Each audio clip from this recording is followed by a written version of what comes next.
Badai adalah salah satu fenomena alam paling tua yang pernah dikenal manusia. Namun, di antara semua badai di dunia, hanya ada satu yang begitu kuat hingga mampu menghapus kota dari peta, yaitu siklon tropis.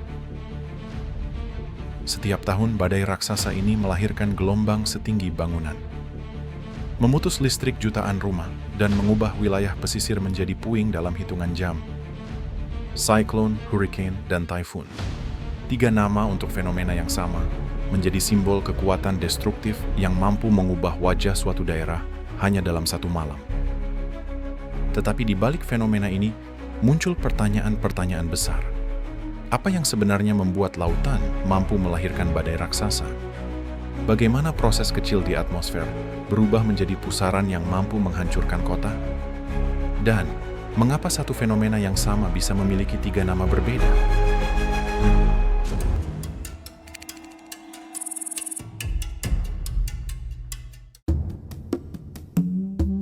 Dalam 50 tahun terakhir, suhu bumi meningkat lebih cepat daripada periode manapun dalam sejarah modern.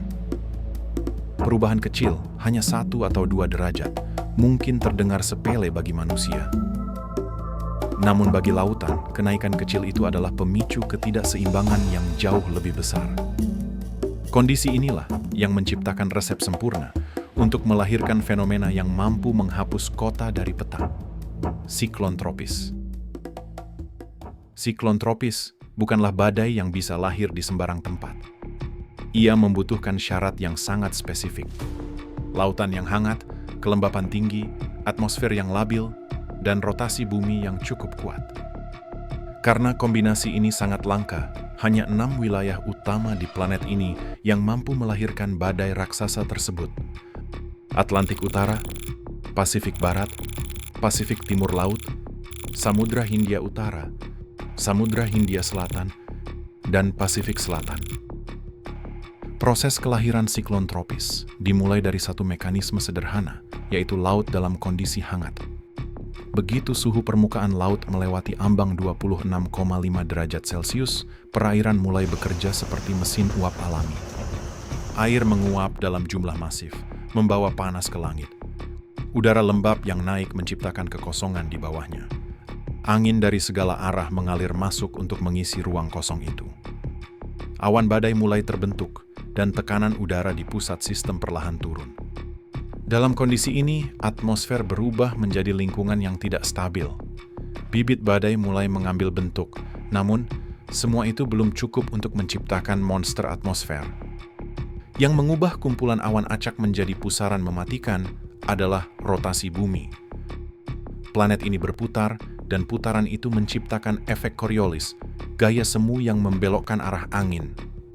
Tanpa Coriolis, siklon tropis tidak akan pernah berputar. Hasilnya, di belahan bumi utara, badai berputar berlawanan arah jarum jam. Di belahan bumi selatan, badai berputar searah jarum jam.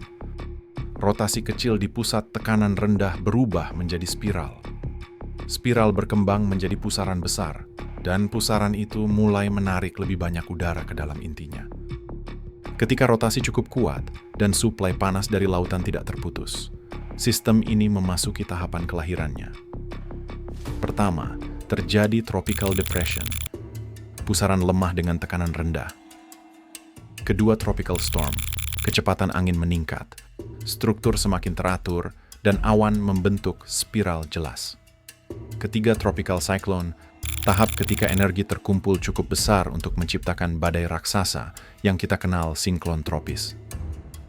Siklon tropis yang lahir di Samudra Hindia atau Pasifik Selatan, ia disebut cyclone.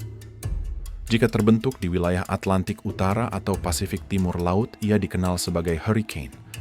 Namun bila lahir di Pasifik Barat, terutama di sekitar Asia Timur dan Asia Tenggara, ia disebut typhoon. Ketika badai tropis mencapai kematangan penuh, ia tidak lagi sekadar tampak sebagai kumpulan awan yang berputar di atas lautan. Pada tahap ini, badai tropis berubah menjadi sebuah struktur atmosfer kompleks, salah satu arsitektur cuaca terbesar dan paling terorganisir yang pernah terbentuk di permukaan bumi. Ketika diperhatikan lebih dekat, Tampak bahwa sistem ini tersusun atas beberapa komponen utama yang bekerja secara teratur. Setiap bagian memiliki fungsi spesifik yang menopang kekuatan badai secara keseluruhan. Di inti sistem terdapat eye atau mata badai, sebuah wilayah yang menampilkan ketenangan mencolok di tengah dinamika atmosfer yang ekstrim.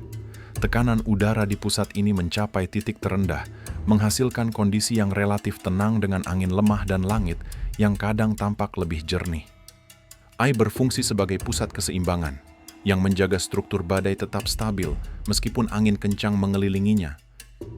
Mengitari eye, berdirilah eye wall, bagian paling intens dan paling destruktif dari seluruh sistem badai tropis.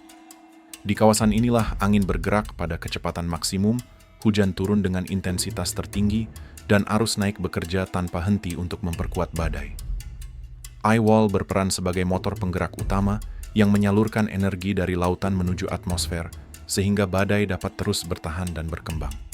Ketika bagian ini mencapai daratan, kerusakan besar hampir tidak dapat dihindari. Lebih jauh keluar, badai tropis memiliki rain bands, atau pita-pita awan spiral yang menjangkau jauh dari pusat. Rain bands bertindak sebagai lengan badai yang memperluas pengaruhnya, membawa hujan deras, angin kencang, serta perubahan cuaca signifikan bahkan sebelum inti badai mendekat.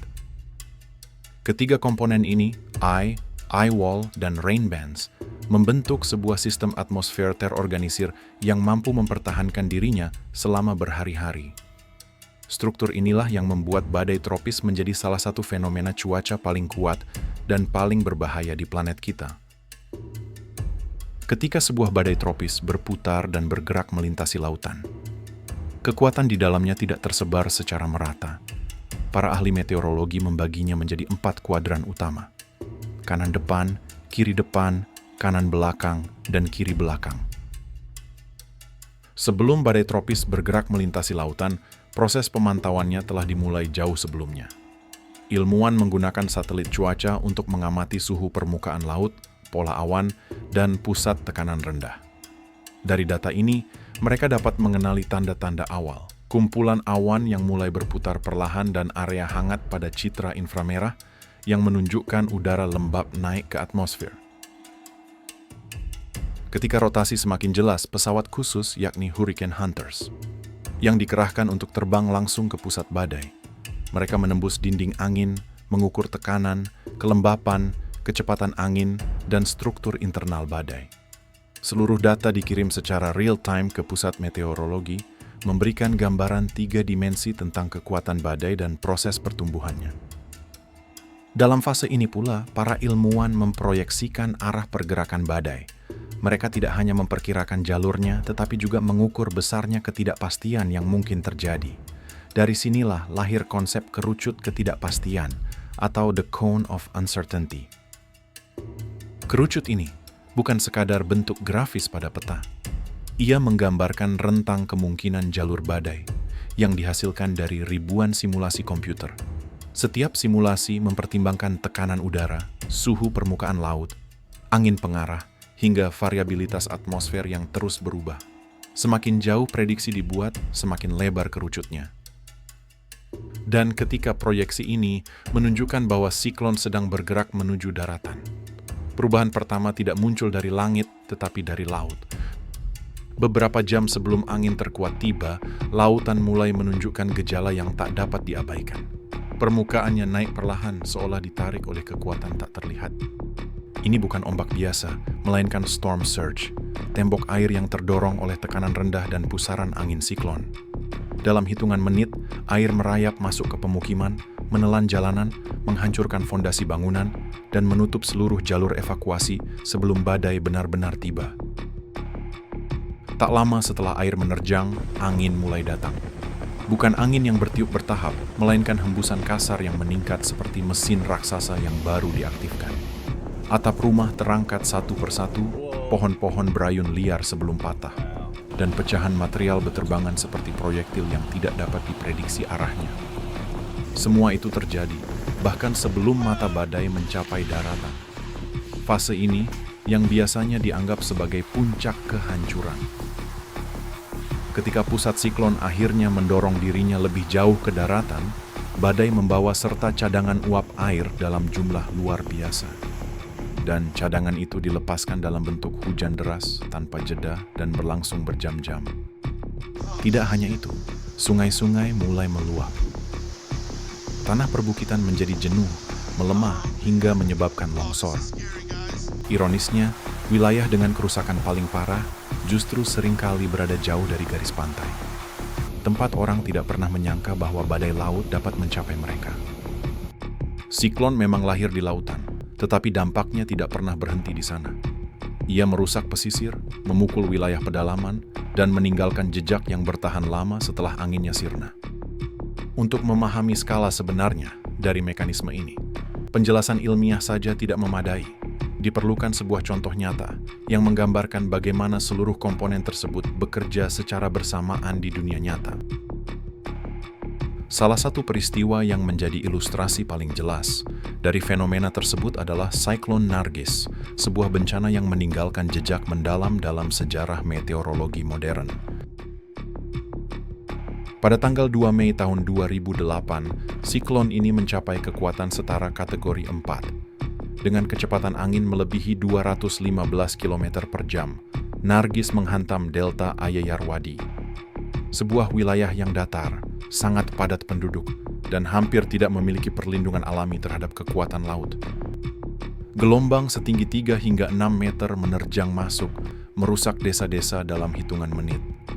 Air laut melaju jauh ke pedalaman, menenggelamkan lahan pertanian, meruntuhkan infrastruktur, dan memutus akses bantuan dari berbagai arah. Sistem komunikasi lumpuh total, dan wilayah tersebut berubah menjadi hamparan tanah berlumpur yang kehilangan bentuk aslinya.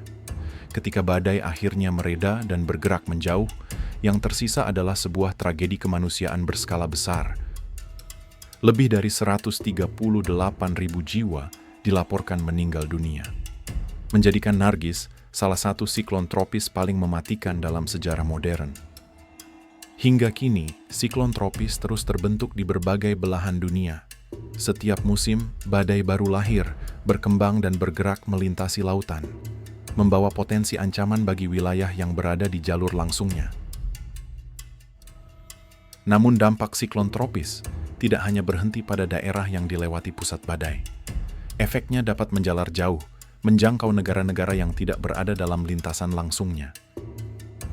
Dan meskipun sebuah siklon tropis berputar jauh di tengah samudra, banyak negara mungkin merasa aman. Namun tidak demikian dengan Indonesia. Letaknya yang berada dekat garis khatulistiwa memang membuat siklon besar jarang terbentuk. Tetapi Indonesia justru berada di wilayah yang paling sering merasakan pengaruh tidak langsung dari badai raksasa yang terjadi jauh dari perbatasannya. Pengaruh itu hadir dari kejauhan, senyap, luas, namun tetap kuat. Siklon yang terbentuk di Samudra Hindia Selatan atau di barat Australia kerap mengangkat uap air dan melemparkannya ke arah utara. Dan tepat di jalur itu terdapat Indonesia. Dampaknya sangat jelas. Hujan yang berlangsung berhari-hari, potensi banjir yang meningkat, dan serta udara lembab yang menekan wilayah pesisir maupun pegunungan. Seringkali, kota-kota di Indonesia diguyur hujan deras tanpa adanya badai di sekitar wilayahnya. Radar lokal mungkin menunjukkan langit yang relatif bersih, namun sumber hujan itu berada ratusan kilometer jauhnya, di tengah samudra, berasal dari siklon yang tidak terlihat mata. Meskipun pusat siklon tidak pernah menyentuh Indonesia, gelombang raksasa yang diciptakannya bergerak bebas melintasi lautan. Efeknya dapat terasa di sepanjang pantai selatan. Ombak setinggi 3-6 meter, aktivitas pelabuhan yang terganggu, dan meningkatnya erosi pantai. Pantai-pantai yang biasanya tenang dapat berubah ganas hanya karena satu badai yang sedang berputar di kejauhan, jauh di luar garis horizon. Siklon yang melintasi perairan selatan Indonesia dapat mengacaukan pola angin di lapisan bawah atmosfer. Angin yang semula bergerak lembut tiba-tiba menjadi tidak menentu. Di berbagai wilayah Indonesia, fenomena ini muncul sebagai angin baratan yang jauh lebih kuat. Hempasan angin kencang di pesisir, serta badai petir lokal yang terjadi di luar pola normalnya. Pulau Jawa, Sumatera, dan Bali merupakan wilayah yang paling sering merasakan efek angin siklon dari arah selatan. Siklon besar juga mampu memengaruhi sistem angin muson, yaitu angin penggerak utama pergantian musim di Indonesia. Ketika siklon menarik uap air dan mengubah arus angin, konsekuensinya dapat sangat signifikan. Salah satunya ialah menyebabkan musim hujan datang lebih awal atau justru terlambat, sementara musim kemarau menjadi lebih panjang atau lebih singkat. Setiap tahun, BMKG mencatat bahwa beberapa anomali musim di Indonesia memiliki hubungan langsung dengan keberadaan siklon di Samudra Hindia. Dampak siklon tidak hanya dirasakan di selatan Indonesia. Pulau-pulau yang jauh dari jalurnya pun dapat mengalami cuaca ekstrim.